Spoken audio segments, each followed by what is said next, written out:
guys, Brian here at the Basscast.com. We got Brandon Palaniuk with us. 2022 Bassmaster Classic. What an eventful year has been so far for you, brother. Yeah. You have cashed a check, one nice check. Yeah. Made to ice cream day. Yeah, we've made a couple of cut ice creams. It's been a good start to the Elite Series season, but this is the event that we've been looking forward to. Talk to us about the event. How's the practice go for you? Man, practice for me is one of the ones where I felt like I never really got dialed in, but I got a lot of different clues, which I feel like could play to an advantage this week. We've got a lot of changing conditions, and I feel like that just having clues gives you a lot of different things to work with. I don't know which clue's gonna develop into something special, but it gives me options, and I always like to have options. Talk about that option, man. One of your sponsors is a sponsor of ours as well, X Zone Lures. Yeah. How's that? Talk about that relationship and some of the great products that you've helped them come up with and create. X Zone is one of my favorite companies to work with. Jim and the rest of the family there have been nothing but amazing, and they do everything in-house, and it really makes a difference, right? No cheap fillers, making baits float that need to float and ones that don't.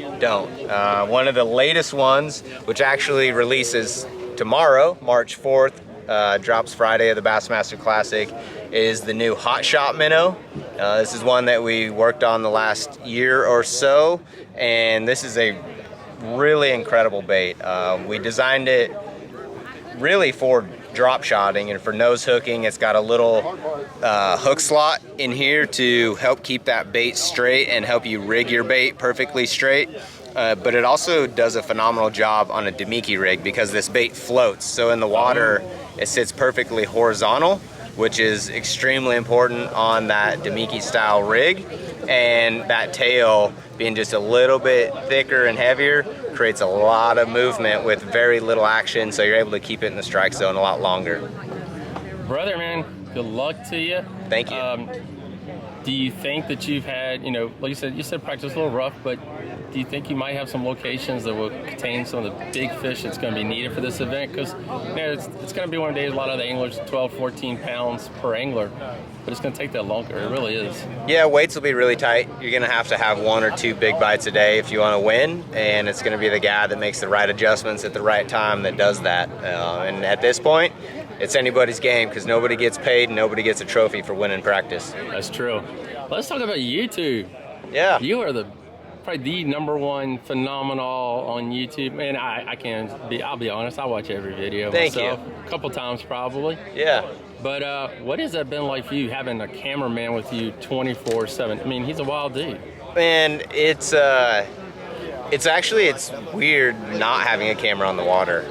If I fish the Bassmaster Opens or some of the other events, I'm so used to having Kyle out there and interacting with him that when he's not on the water filming, it just feels really quiet. And so it's been awesome. It's really fun to share that and show a perspective that people don't get to see. Now, you won an event in Virginia, and that's how you qualified for this event. Yep. Talk to us about that, man.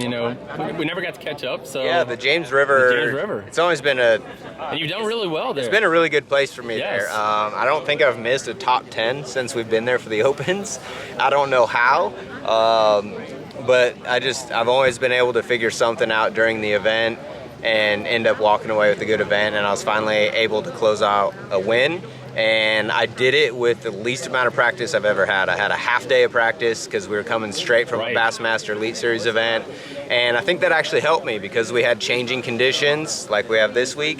I wasn't locked in or dialed into anything. I fished the conditions and I was able to figure out a bite that everybody else missed or that wasn't there, and it developed through the tournament. And I was able to capitalize. Well, let's hope that happens again this weekend. I'm hoping so. Thank you, brother. Yep, thank you.